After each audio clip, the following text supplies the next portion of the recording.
श्री स्वामी समर्थ. जय जय स्वामी समर्थ. माझ्या स्वामी कृपा चॅनलमध्ये सर्वांना नमस्कार. एप्रिलमध्ये कधी आहे समोते अमावस्या, त्याची तिथी, पूजाविधी व महत्त्व जाणून घेऊया. हिंदू धर्मात अमावस्या तिथीला विशेष असे महत्त्व आहे. ही तिथी प्रामुख्याने पितरांना समर्पित आहे. पंचांगानुसार प्रत्येक महिन्यात अमावस्या तिथी येते. महिना तसेच वारानुसार अमावस्या तिथीला महत्त्व देखील आहे. त्यानुसार सोमवारी येणाऱ्या अमावस्येला सोमवती अमावस्या म्हणून ओळखलं जातं. सोमवती अमावस्येला खूप असे महत्त्व आहे. सोमवती अमावस्येला ब्रह्ममुहूर्तावर उठून पवित्र नदीत स्नान करावं. ते शक्य नसल्यास पाण्यात गंगाजल टाकून स्नान करावं. त्याचप्रमाणे क्षमतेनुसार तुमची जे कुवत असेल त्यानुसार दान धर्म देखील करावं. या दिवशी दान केल्याने पुण्य प्राप्त होतं असं देखील म्हटलं जातं. सोमवती अमावस्येला व्रत देखील केलं जातं. या दिवशी देवी पार्वती आणि महादेवांची पूजा केल्याने विशेष लाभ होतात. त्याचप्रमाणे वैवाहिक जीवनात सुख समृद्धी नांदते. चला तर जाणून घेऊया एप्रिल महिन्यातील सोमवती अमावस्या कधी आहे. त्याआधी तुम्ही माझ्या स्वामी कृपा चॅनलला सबस्क्राईब नक्की करा. या सोमवती अमावस्याचे महत्त्व बघा, जाणून घेऊ. धार्मिक मान्यतेनुसार सोमवती अमावस्या खूप महत्त्वाची आहे.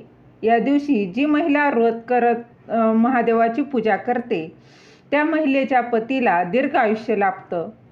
या दिवशी पीठ, तूप, तांदूळ आणि साखरेचे दान केल्याने वैवाहिक जीवनात आनंद निर्माण होतो.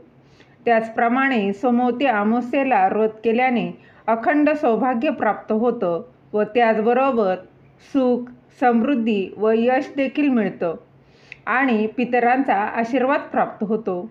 या दिवशी स्नान करून दानाला देखील खूप महत्त्व आहे. त्याचबरोबर शिवलिंगाला कच्चे दूध आणि गंगाजलाने अभिषेक नक्की करावा. असं केल्याने पितृदोष आणि कालसर्पदोषापासून मुक्ती मिळते आणि पितरांच्या आत्म्यांनाही मोक्ष प्राप्त होतो. या दिवशी बघा, पंचांगानुसार फाल्गुन अमावस्या ही 8 एप्रिल 2024 रोजी आहे. सोमवारी ही अमावस्या येत असल्याने या अमावस्येला सोमवती अमावस्या असं म्हटलं जातं. अमावस्येची सुरुवात ही 8 एप्रिल रोजी पहाटे 3:21 होईल, तर त्याच दिवशी रात्री 11:50 अमावस्या समाप्त होणार आहे. उदय तिथीनुसार अमावस्या ही 8 एप्रिल रोजी आहे.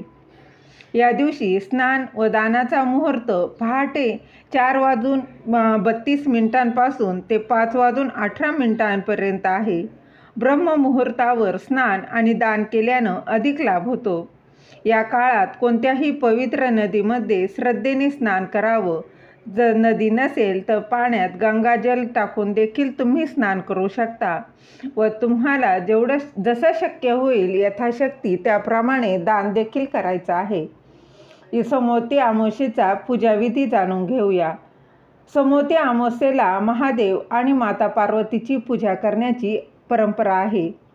त्यानुसार ब्रह्ममुहूर्तावर उठून स्नान करावं, दान करावं, नंतर व्रत करावं व पूजा करण्याचा संकल्प करावा. संकल्प कसा करावा याचा व्हिडिओ मी आधीच चॅनलवर टाकलेला आहे, तो तुम्ही पाहू शकता. महादेवाच्या पूजेला सुरुवात करत देवाला अक्षता वाहाव्यात. त्यानंतर बेलपत्र, मध, नैवेद्य अर्पण करत धूप व दिवा दाखवावा. अक्षतासोबतच पार्वतीला सिंदूर, फुले, फळे आणि शृंगाराचं जे काही तुमच्याकडं सामान असेल ते देखील तुम्ही अर्पण करू शकता.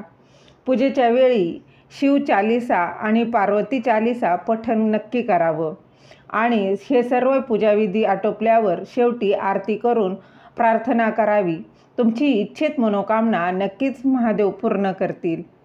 झालेली सेवा महाराजांच्या चरणी अर्पण करते व दिलेली माहिती तुम्हाला आवडली असेल तर लाईक करा, शेअर करा, सबस्क्राईब करायला विसरू नका. श्री स्वामी समर्थ. जय जय स्वामी समर्थ.